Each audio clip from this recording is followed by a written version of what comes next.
Hello, Namaskar, Vanakkam, Namaskara to all my Kannada students, Sat Sri Akal to all my Punjabi students, and Namaskaram to people in Kerala, Tamil Nadu, and I think Namaskaram is said across many states.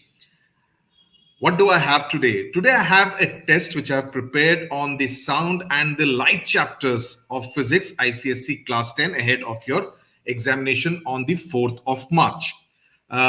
What I've done is also prepared some reasoning questions from the sound chapter, which I thought were interesting.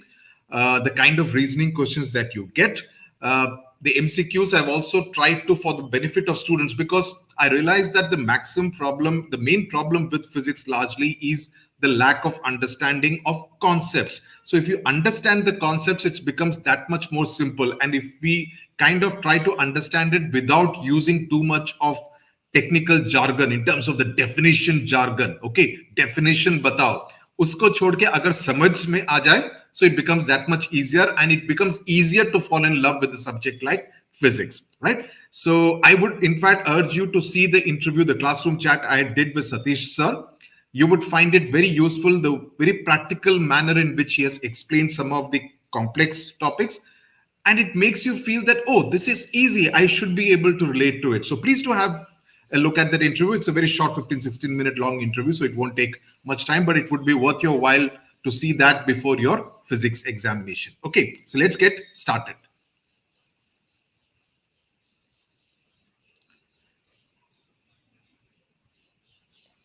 Okay, so I've called it the sound and light show. Okay, so this is the test as part of the Natu Natu's test series 2024. The first question, let me just reduce the size so that it fits in. The frequency of sound determines the pitch of the sound. Which of the following is a unit to measure it? Pretty easy, not complicated at all. Hertz, watt per square meter, decibel, or bell. The correct answer is hertz. I have also added an explanation note to each one of them. So if you think you already know it, you can fast forward it. Otherwise, just listen to it. It won't take much time. It's always good to revise everything. Now, hertz we know already. What is watt per square meter? This is unit measures the intensity or the power of sound, not its frequency. What is decibel? Decibel measures the relative loudness of sound. So, when we're talking about the traffic sound or the sound from a loudspeaker from, let's say, a place of worship or from a wedding, a marriage ceremony, etc. So we are talking about the loudness of sound, again, not its frequency. And bell, this is a unit similar to the decibel, also used to measure relative loudness, not frequency. So hertz is the right answer. The correct second question. Vibrations produced in a body under the influence of periodic force is what? Is it forced vibrations, resonant vibrations, damped vibrations, or sympathetic vibrations? Now, the correct answer, before that, let me go through the correct answer here is forced vibrations. Now, what are forced vibrations? Forced vibrations are vibrations that occur when a periodic force is applied to a system. एक system को एक periodic force जब apply किया जाता है, उसको forced vibrations कहते हैं. Even if जो force लगाया गया है, the frequency of that force is different from the natural frequency of that system जिसके ऊपर force लगाया जा रहा है. So the system is forced to vibrate at the frequency of the applied force. Okay, so that is forced vibrations. The minimum distance between the source and the reflector in air to hear an echo is approximately how much? Is it 9 meters? Is it 17 meters? Is it 35 meters? And is it 51 meters? The correct answer is B, 17 meters. And I will tell you the calculation. The minimum distance between, because I realized that when I was looking through different pre-board papers, board papers, PYQs, I realized that a question related to echo is always asked. Okay, so see, when something is not my natural subject, I do a lot of research. I go and do a lot of research कि क्या आया था, किस तरह के questions आते हैं, analyze it, because I am basically an analyst. So you analyze it, you analyze the pattern, everything. There's also a video which I've done last year about the weightage of different chapters. Please do have a look at it. It's the same this year. The minimum distance between the source of sound and a reflector, such as a wall, दीवार हो या कोई चट्टान हो, whatever hard surface, So here an echo is approximately 17.2 meters, which is why 17 is the right answer. How is it calculated? This is based on the time it takes for the sound to travel to the reflector and come back. Correct? That's what we say echo, right? So sound travels at approximately 343 meters per second. This figure you need to remember. In air at room temperature. Therefore, to calculate the minimum distance for an echo to be heard, this is the formula. Distance equals speed of sound into time delay divided by 2. So this is the formula to calculate the minimum distance for an echo to be heard by you. So if we assume that the human ear can detect a sound delay of about 0.1 second, because that's what is usually the sound delay as far as an echo is concerned. Before perceiving it as an echo, then the time delay for the sound to travel to the reflector and back should be 0.2 seconds, hai na? 0.1, 0.2. So using this formula, we get distance 343 meter per second into 0.2 seconds divided by 2, 34.3 meters. So the minimum distance between the source and this is approximately 34.2, and 34.2 you need to divide by 2 because you're talking about going and coming back. So that's how it translates roughly to 17.2 meters. Okay, between 17.1 and 17.2. If I hear a ringing in my ears for a short time after a loud noise has stopped, there is a loud noise, but मेरे कान अभी भी बज रहे हैं. वो मुहावरा सुना है ना, मेरे कान बज रहे हैं अभी भी. Even now I'm hearing the sound in my ears. What is that phenomena called? Is it called auditory hallucination, like you are imagining the sound? Are you talking about auditory adaptation? Are you talking about persistence of hearing? Or are you talking about auditory masking? The correct answer is persistence of hearing. What is it? This phenomena is a temporary effect. This is a slightly biophysical kind of an explanation. It's a temporary effect caused by the overstimulation of the hair cells in the inner ear. You have read about the inner ear in the biology chapter, in the sense organs chapter. We have done an entire video on ear on our channel. So these hair cells convert the sound waves which are coming in into electrical signals for the brain to interpret, because the brain is finally the one which is interpreting what kind of sound you are hearing, right? So when you are exposed to a sound which is very loud, okay, the hair cells become very tired, they become very fatigued, okay, and they continue to fire even after the sound has stopped. The sound has stopped, but these are in a very tired state, so they continue to kind of send those signals and resulting in the perception of ringing or buzzing. I hope this explanation is making it easy for you. Even if you know it, listen to it. It just helps you revise and refresh your memory a bit. To detect the obstacles, otherwise it was very easy for me to just tick mark and keep going ahead. This I thought just makes it a little more interactive and engaging and more useful.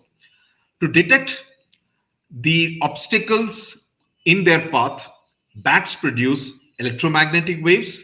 Do they produce ultrasonic waves? Do they produce infrasonic waves, or do they produce radio waves? The correct answer for fifth is ultrasonic waves. Bats, ultrasonic, I don't need to explain that. A string can be made, bat matlab chamgadar, okay, Hindi mein bolte. A string can be made to vibrate with a higher frequency by increasing the thickness, reducing the vibrating length of the string, dampening the vibrations of the string, or applying a greater force. So the correct answer for this is to reduce the vibrating length of the string. You have seen that, you have a string, the shorter the length, the frequency of that would actually increase. So when you reduce the vibrating length of a string, you increase its frequency of vibration. This is because the frequency of vibration of a string, or any vibrating object for that matter, is inversely proportional. Yaad rakhna, is inversely proportional to its length. So more the length, the less the frequency of its vibration.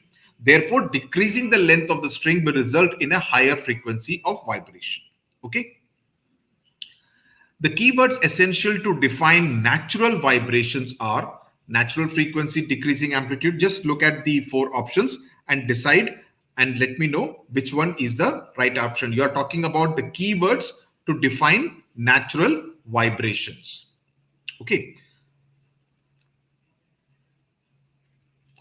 The correct option is 7th B. What's the explanation? Now, natural vibrations refer to the oscillations or vibrations that occur in a system but without any external influence. कि कोई दूसरा force नहीं लगा.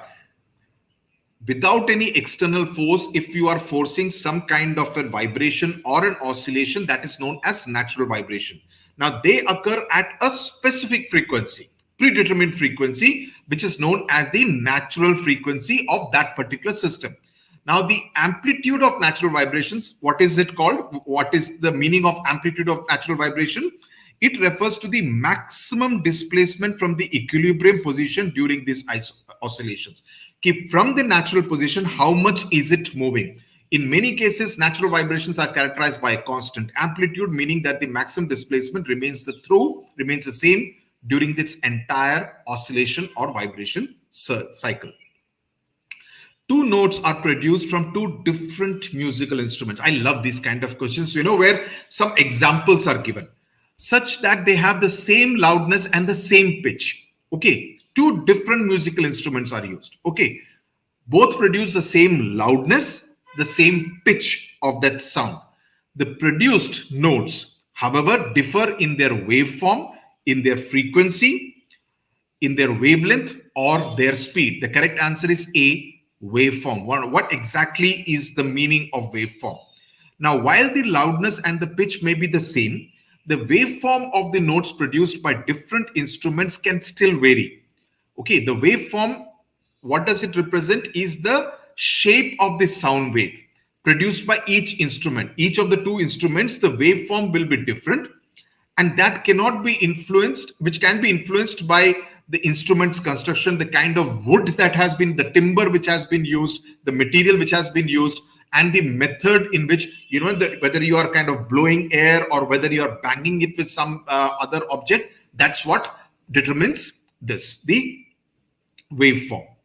Which is the phenomena involved in tuning the radio set? Audio compression, voltage modulation, signal amplification, or electrical resonance? The correct option is 9th D, electrical resonance. Now, electrical resonance. Now, tuning set is when 92.7, 94.3, 95.1, you are just going on tuning the radio set. Okay. So you hear a crackling kind of sound. So the electrical resonance occurs when the natural frequency of the electrical circuit that matches the frequency of an external electromagnetic wave, because the radio waves are there and that's what your instrument is trying to catch. Right? So that particular process, when you're trying to catch it, that's what is known as electrical resonance. That's what happens when it is in the process of catching. So when this resonance occurs in the circuit of a radio receiver, it increases, it enhances. Enhances ka matlab, it increases the reception of the desired radio frequency. Last question related to sound. In damped vibration, there is an external periodic force. The amplitude decreases due to resistive force offered by the material itself. The amplitude decreases due to resistive force offered by the surrounding medium, or it takes place in a vacuum. What happens? What is the phenomena that you see as part of damped vibration? The correct option is 10th C. The amplitude decreases due to resistive force offered by the surrounding medium. Let me just explain that to you quickly. What is damped vibration? We have seen about natural vibration, forced vibrations. Damped vibrations refers to it, and you need to know all three, refers to a type of vibration where the amplitude, that is the maximum displacement or distance from the equilibrium position, the maximum of the vibrating object decreases over time. Okay, it is moving like this and it kind of decreases over time. So this decrease in amplitude occurs due to the dissipative forces acting on the vibrating object which oppose its motion. For example, a ball swinging freely from a thread. Okay, this is the thread, this is the thread, this is the position, and this is the ball. So it goes like this, it goes like this, right? And it keeps moving like a pendulum. A ball moving freely from a thread fixed at some point, the air resistance works as a resistive force. There is air all over, so that acts as a resistive force. which reduces the amplitude of vibration of the ball with time. Okay, over a period of time, it will no longer go till here, it will keep getting reduced. This vibration is an example of damped vibration. So the options that we saw out there, the different options that we saw, A, B, and D, why are they not kind of working out? Because the first option suggests the presence of an external periodic force, but this would typically apply to amplified vibrations, not damped vibrations. In option B, which is very close, the resistive force mentions to the internal damping within the material of the vibrating, the ball material, what material the ball is made of. So this damping can also be caused by factors such as internal friction or material properties that absorb vibrational energy. The material is what is important in this case in option B. In C is what I have already explained, and in option D suggests that the damped vibrations take place in a vacuum, which is incorrect. Okay, because damping typically occurs due to interactions with a particular medium, in this particular case air. So the correct answer therefore is C. Now let's move to the light. Sound and light show ka sound part khatam ho gaya. Now we come to light, and later on we'll come back to sound. On reducing the focal length of a lens, the power increases, decreases, does not change, or it does it first increase and then decrease. The correct answer is A, increases. The power of a lens is inversely proportional. Ye to malum hoga, very basic question. The power of a lens is inversely proportional to its focal length. Therefore, on reducing the focal length, the power increases. So less the power, more the focal length, or the other way around. The more the focal length, less the power. When the lens is placed in water, its focal length increases, decreases, remains equal, or none of these. When light travels from a less dense medium, that is air, to a denser medium, which is in this case water, it bends towards the normal. Okay, this bending of light rays upon entering water causes them to diverge less after passing through the lens compared to when it was in air. As a result, the effective convergence of the light rays after passing through the lens is reduced, leading to an increase in the focal length, which is what is the question. When a ray of light from air enters a denser medium, it is reflected back, goes undeviated, bends away from the normal, or bends towards the normal. The correct answer is 13D. When a ray of light passes from one medium like air to another medium of higher optical density, in this case either water or glass, its speed decreases. This changes the speed, causes the light to change direction. In other words, it kind of bends. For an object placed between the optical center and focus of a convex lens, the image is real and enlarged, diminished, virtual and enlarged, or virtual and diminished. The correct option is 14th, C, virtual and enlarged. When an object is placed between the optical center and focus, this is where the object is placed, of a convex lens, the image formed is virtual, erect, and larger than the object. A beam of light converges in convex lens, concave lens, prism or equi-concave lens. The correct option is 15th A. A convex lens is thicker at the center. You know that. Okay, thicker at the center and thinner at the edges. When parallel rays of light pass through a convex lens, they converge, come together to a point on the opposite side. Okay, opposite side of the lens. This point is known as the focal point, and the distance from the lens to the focal point is known as the focal length. In reflection of light, the angle of reflection, 16th, equal to the angle of incidence, less than the angle of incidence, greater than the angle of incidence, both A and C. The correct option is equal to the angle of incidence. The law of reflection states that the angle of incidence, the angle between the incident ray and the normal to the surface, is equal to the angle of reflection. This law applies to the reflection of light from any smooth surface such as a mirror. Okay, so in specific case, when you're talking about examples using a mirror, which is very likely to be asked with these kind of examples in the examination, you need to be able to apply the theory to the practical example that has been asked in your question paper. When a white light ray falls on a prism, The ray at its first surface suffers either no refraction, only deviation, only dispersion, or both deviation and dispersion. The correct answer is 17th D. It suffers both deviation and dispersion. Deviation matlab changing the course and also dispersing.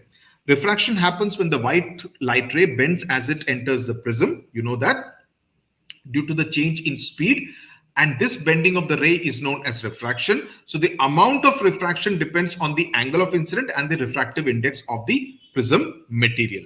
So when white light passes through the prism, the different colors depending on the wavelengths of light refract from different amounts due to their different speeds when they are passing through the prism material. And this separation of that white light, okay, and then it passes and then it goes in different directions, is called dispersion. Each light is refracted by a slightly different angle, resulting in the spectrum of colors, and that is what is the rainbow-like pattern. A ray of light suffers refraction through an equilateral prism. The deviation produced by the prism does not depend on what? It does not depend on the size of the prism, the material of the prism, the angle of incidence, or the color of light. The correct answer is the size of prism. It does not depend on the size of prism. The deviation produced by a prism is primarily determined by the angle of the prism and the refractive index of the material from which the prism is made. A magnifying glass forms a real and diminished image, a virtual and diminished image, a virtual and magnified image, and or a real and a magnified image. The correct answer is a virtual and magnified image. Okay, magnifying glass, magnified image. A magnifying glass, which is a converging lens, is commonly used when you see something's very small letter, you want to kind of highlight it. Okay, that's what detectives use it in order to see fingerprints very minutely, very closely. When an object is placed close to the magnifying glass, in fact, my father also uses it when he's solving the crossword.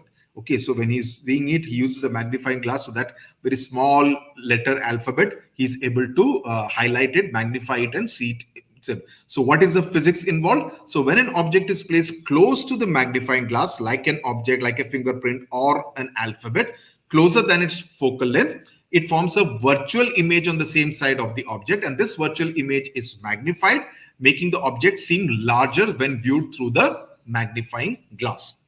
The highest refractive index is of diamond, water, glass, or paper. The correct answer is 20th A, which is diamond, because the refractive index of a material is a measure of how much light slows down when it enters that particular material compared to its speed in vacuum. Vacuum में कितनी speed है उसके मुकाबले में इस material के through what is the speed, that is what is determining the refractive index of that material. So diamond has one of the highest refractive indices among common materials, and this high refractive index is due to its dense arrangement of the carbon atoms inside the diamond. Okay, and that causes light to slow down significantly when it enters the diamond. Okay, so let's now move to the 6-7 reasoning questions. When we open a gas tap, okay, when we open a gas tap, gas ka cylinder khol diya, okay, what you will be able to hear the sound of the escaping gas first, but the smell of the gas will come a little later, a few seconds later. Why so?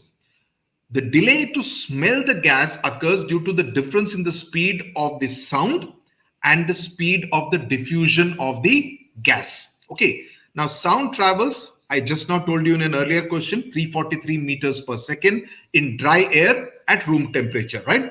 It reaches our ears almost instantly after the gas starts escaping. It travels through vibration in the air molecules from the gas cylinder till it reaches my ear.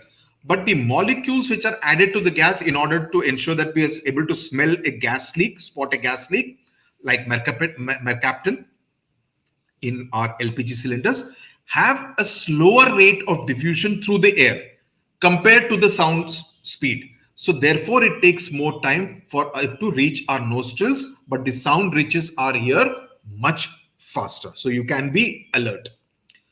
Now, just 2 or 3 days back, we saw Prime Minister Narendra Modi announcing to the country and the world the names of the 4 astronauts who will be part of the first crewed space mission, right?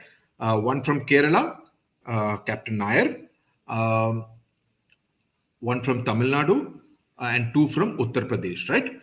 Uh, so tomorrow, if an Indian, let's assume in a few years from now, I'm sure India will have a man on the moon. So if an Indian lands on moon and he decides to play the guitar, okay, will the sound be audible if the string is set into vibration while he's on there on the moon surface? Hmm? See, I've attempted to make the questions a little more interesting, and I would assume that these are the kind of questions you should get, you would get, you at least you may get in the examination. No, the answer is that no. The sound produced by the vibrating string would not be audible on the surface of the moon. Now, what's the reason for that? This is because the sound is a mechanical wave that requires a medium. This is an important key phrase, like air, like water, or some kind of solid material. But the moon has an extremely thin atmosphere, which is almost like a vacuum. You're operating in a vacuum. So without a sufficient medium for sound waves to travel through, there would be no transmission of sound to reach. And even the person who is playing the guitars here, I mean, he may hear it. I mean, even he may struggle to hear it. Therefore, if a string was set into vibration on the moon surface, there would be no medium for the sound waves to propagate, and therefore no sound would be heard. So he'll be playing it, but there will be no sound. Why does a wine glass start rattling and sometimes even break when a note? You're playing a piano, there's a wine glass or any glass with some Coca-Cola or some Pepsi or something being there, or some apple juice or orange juice there. Why does it kind of break? Okay. Now, when a glass starts rattling in response to a specific frequency which you are playing on the piano, you're playing some tune on the piano, it is due to a phenomena called resonance, right? You obviously understand that. Now, resonance occurs when an object is subjected to vibrations at its natural frequency. Now, when the frequency produced by the piano matches that of the natural frequency of that particular glass holding any kind of liquid, the glass starts to vibrate. And when the glass vibrates, it absorbs energy from the sound waves, and that energy can cause the glass to vibrate. And if it vibrates very, very kind of, in a very violent kind of manner, in such a manner that it is more than its natural strength, it can lead to rattling and even breaking. Stringed instruments like guitar provided with a hollow sound box. I think that this was in one of the specimen papers, not this year, before that. So that the hollow sound box acts like a resonating chamber and helps amplify the sound of the string. So when you strum the guitar, the strings vibrate and they produce sound waves. Now, when the frequency of the vibrating strings matches the natural frequency of the air cavity that is inside the hollow sound box, resonance occurs, and during resonance, the sound energy from the string is transferred more efficiently into the air within the sound box and causing the air particles to vibrate with greater amplitude. Okay, and this amplifies the sound produced by the strings, and they make it louder and more easily heard. So you hear it at a higher kind of, with higher degree of intensity. It is observed that during a march past, we hear the bass drum distinctly from a distance compared to the side drums. Why? This is also from the 2019 paper. Bass drum has greater surface area compared to the side drums. Bass drums has, in terms of surface area, has greater surface area compared to the side drums. And the loudness is increased with the increase in the surface area, which will vibrate. So therefore, you are able to hear the bass drums distinctly from a distance compared to the side drums. Okay. So with this, we come to the end of this particular video. I hope this has been of use to you. If nothing else, शायद एक दो points सीखने को मिले होंगे. Those who are already very good in physics. If you are not, something नया सीखने को मिला. At any rate, I'm sure it helped as a useful revision. Thank you very much. Tata, bye-bye. Focus. Physics has traditionally been the paper which has kind of upset some scores. So Please ensure that you practice a large number of numericals, get your theory clear, not have any doubts, and ensure you're able to link the theoretical knowledge that you have with any kind of application based questions. Okay, tata, bye bye.